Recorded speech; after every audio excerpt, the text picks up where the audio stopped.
Hi, and welcome to All Access. I'm Raleigh Cavero, and I'm here tonight with Sarah Trowbridge, a London Olympian who placed sixth in the double sculls last summer and is now the Yale women's crew assistant coach. Welcome. Thank you very much for having me. I'm really excited for you to be here tonight. Obviously, everyone's excited to have London Olympians here on campus, especially in light of the Olympic panel last Thursday. And I think the question that's been on everyone's minds is, what was the Olympics like? You lived through it. So what was it like being there last summer? Well, it seems kind of silly because you'll hear a lot of Olympians just use really basic words like, it was amazing, it was awesome, it was unbelievable. But that's because it is somewhat hard to put words to that description. You know, we've been training, or I personally have been training for 6 years for the Olympics. And so you'd think I had a good idea about what I was getting into. And that's why I think we're so stunned when we get there, is because although we have been training for this goal, so we're very familiar with the goal, once you walk in there and all the fans and the journalists have come and all the competitors, it's just an overwhelming feeling and you're a little bit stunned.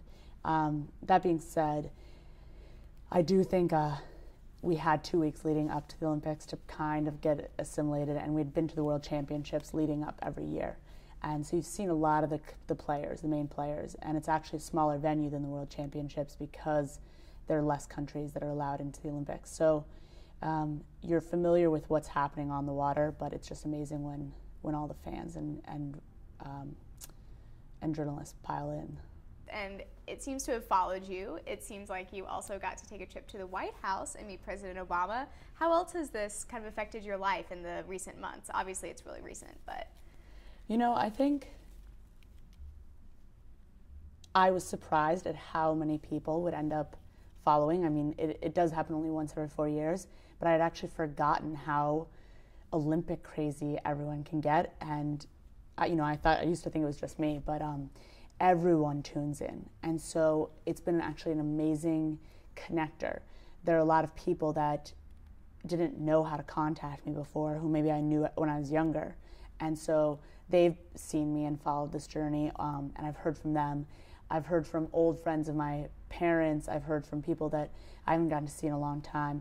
And my whole community ended up learning a lot about my sport and my life and the journey it's taken me. And, I think if I had just fallen a little bit short and not made it, all of these people would have no idea. And so just tipping over to actually making it all the way to the Olympics has brought my whole community. It's shed a lot of light on the sport of rowing and my journey.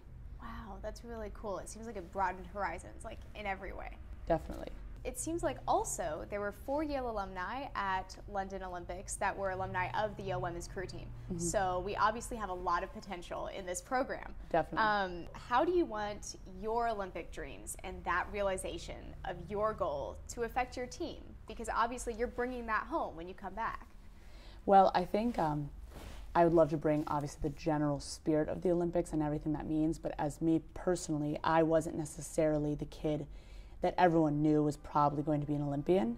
I think some of my coaches would have been surprised if they had known, just because I'm not the typical rowing body per se.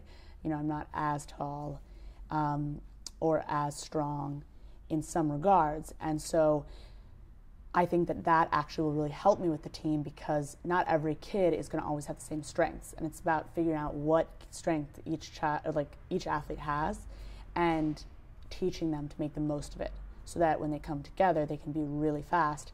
And so I think maybe seeing a coach like me who will look or have a little bit different strengths than what they typically think of, they'll be inspired to push themselves a little bit further and see if they can realize their own goals. Yeah, it sounds like you aren't the kind of coach that pigeonholes. Yeah, I try not to. Into a certain body type, yeah. And it also looks like you have some previous coaching experience. You coached at Georgetown, and you led them to a regional silver medal. And you also were involved with club teams and some high school age kids. So how do you plan to bring those experiences with you in this new coaching position? Well, I think I've learned a lot from the athletes I've had before, and I've had a lot of success really respecting my athletes a lot and getting them involved in more than just participation in practice. So trying to communicate with them, learn about how they might think about the stroke or feel about rowing, and get them more involved than just going through the motions. It seemed to have a lot of success, and the kids become very engaged and ultimately excel and go faster. Basically, at the end of the day, we want everyone to go faster. Exactly.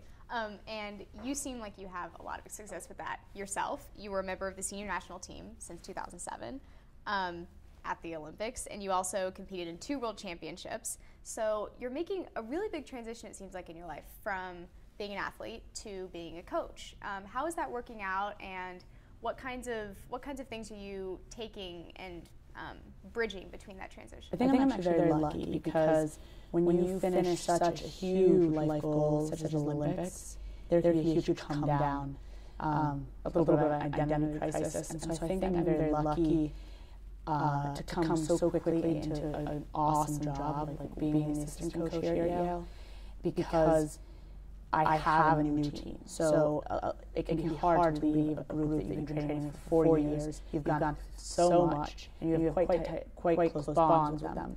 So now I have a new team, and although I'm in a different position, it gives that same sense of purpose that you're participating in something that's bigger than yourself. So I think this transition has been, I've been lucky with that. Talking about intensity, it looks like you had a lot of academic intensity as well at Michigan. You did have three letters in rowing, but you also had 3 academic achievement awards. So you balanced your life very, very well between those 2 competing interests. What advice are you going to give to your team about doing the exact same thing here at Yale?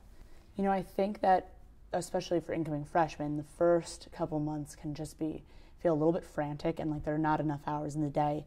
And what you learn with a little bit of time and practice is that it's really about preparation. Even if it's just a little bit of mental preparation, to know that you're coming into a time when there's going to be a lot of stressful workload and academics, and also that you have to stay on top of your athletics.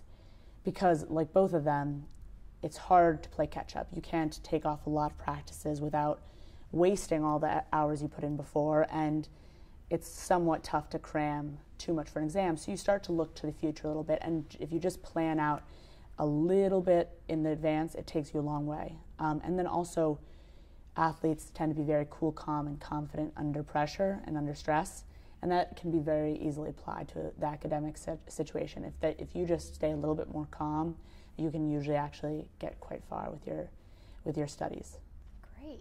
Great. And this is probably going to be a different environment for you, being here at Yale after competing as a full-time athlete, and then before that being at Michigan. So as someone from the outside coming in, what has been your experience the first couple months here?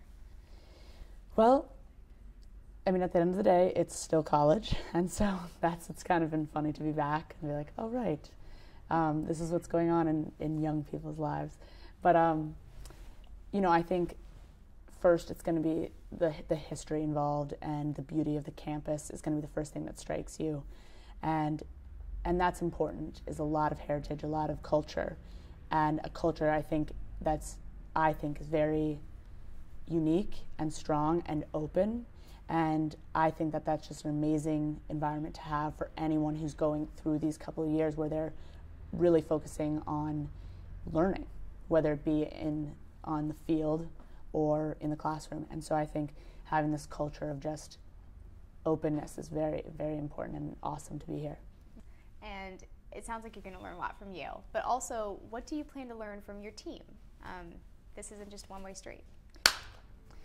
I'm really lucky to be working here with Will Porter, who's the head coach, and Jamie Snyder, who's one of the assistant coaches with the women's program. They've both been here for a very long time, and they know so much about women's rowing in the U.S., so I'm very thankful to be working under them.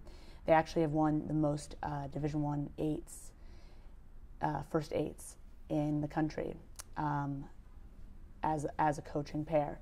So I feel very lucky to learn a lot from them, and the girls that they have here are definitely some of the best in the country.